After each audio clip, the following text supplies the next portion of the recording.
And here we are at Arabian Ocean Services, and joining me now is the Chief Executive, Joe Mathews.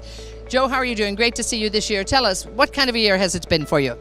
It's been a very challenging but a good year. We've ended up quite well as we speak today, and this exhibition says it all. If it wasn't too good, we wouldn't have been here, but I think it's got promising in the last quarter, and I hope we finish it well by the end of this year.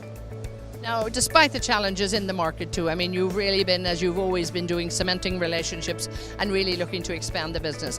And I believe you've actually managed to do that where? Kuwait, Saudi Arabia. This is not bad for a year when oil prices are low and the market is a bit tight. So tell us a little bit about those plans. What actually we envisaged was, sticking on to our core businesses would not suffice in this market, and we knew the healthy markets like Kuwait and Saudi, where our presence was not very well established. We've been quite fortunate to open 2 offices, one in Kuwait and one in Saudi. Our Kuwait operations are called Bin Shahab International, and our Saudi office is called Al Abar Group. Now again, I mean, what you do and your job basically and your business is very much supporting the industry. And indeed, in good times or bad times, they need a lot of this equipment, they need all of this kit basically. They might not be investing in as much, but I mean, it's all needed out there.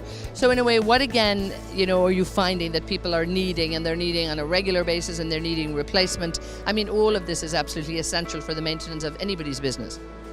Yeah, exactly. That's our core niche business, which we service the entire offshore industry as a lock, stock, barrel, or a one-stop shop solution. The witness of all of that is all our principals standing with us today. We've added this year Royal Purple with us. We've added a new product from Germany, a hand cleaner called Tegedin, which is again an item very much required. So we're getting there slowly, trying to tie up with some associations with manufacturers who really want to join hands with us, knowing that we have established so well, it makes them easier to open markets into these doors.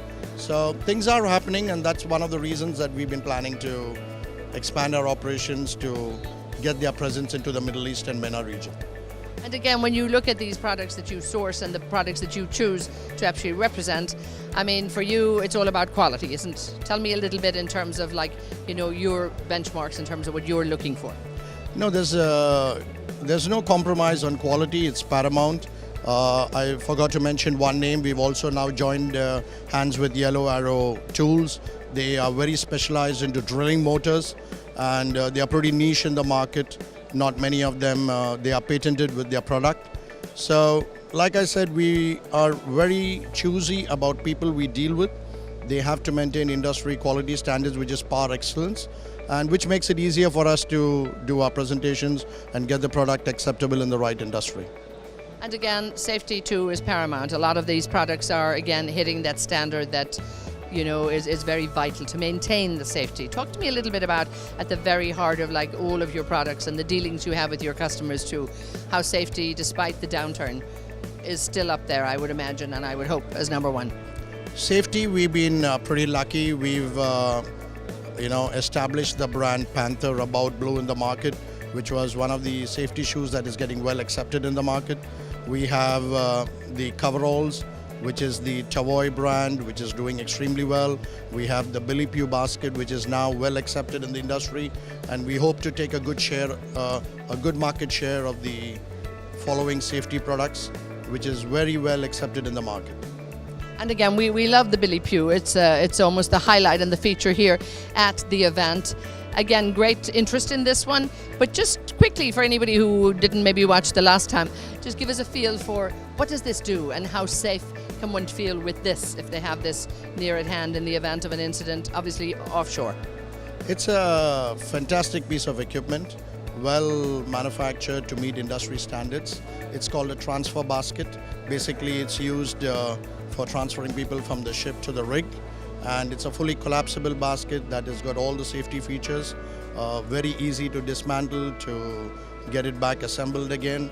So it's a very handy equipment that is a mandatory requirement on every offshore rig. So we've been very lucky to convince officials in this region, and I think they are going in lock stock to buy this product to have it on all of their offshore equipments. And again, this seems to be one of the highlights for you. This is obviously a very sound product. It's obviously a bestseller, so to speak.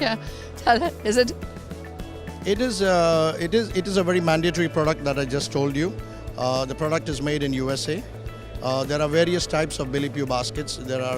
This is a basket that's right behind me, which is for 4 people. You have for 6 people, for 8 people. So it depends on what the actual client requirement is. And we also are the authorized service center for this. So that covers it all, that in every 2 years we give them a recertification. So the client gets the complete mileage, that we have a product that is serviced from start to the end. Now, when we look at the oil price at the moment, we're seeing a bit of strength come back into this. And this, one would only hope, is a good sign, and it might be a sign there's more investment coming back. So when you look to the next year ahead, are you optimistic about the industry? I'm very optimistic, and frankly, although there is a lot of, the pulse that goes up in the market, up and down, but since we are in the service industry, as long as these rigs are there, they need us, and we try our best to be competitive and meet their requirements. Pricing is a very big, important factor today, so we try our best to inform our principals what is the actual requirement and keep the prices as competitive as possible so that we are well accepted. Now, we've been here at the stand a while. It's very, very busy. A lot of people coming and going. So how's ADIPEC 2017 for you? It's been great. I must admit, we had a fantastic footfall.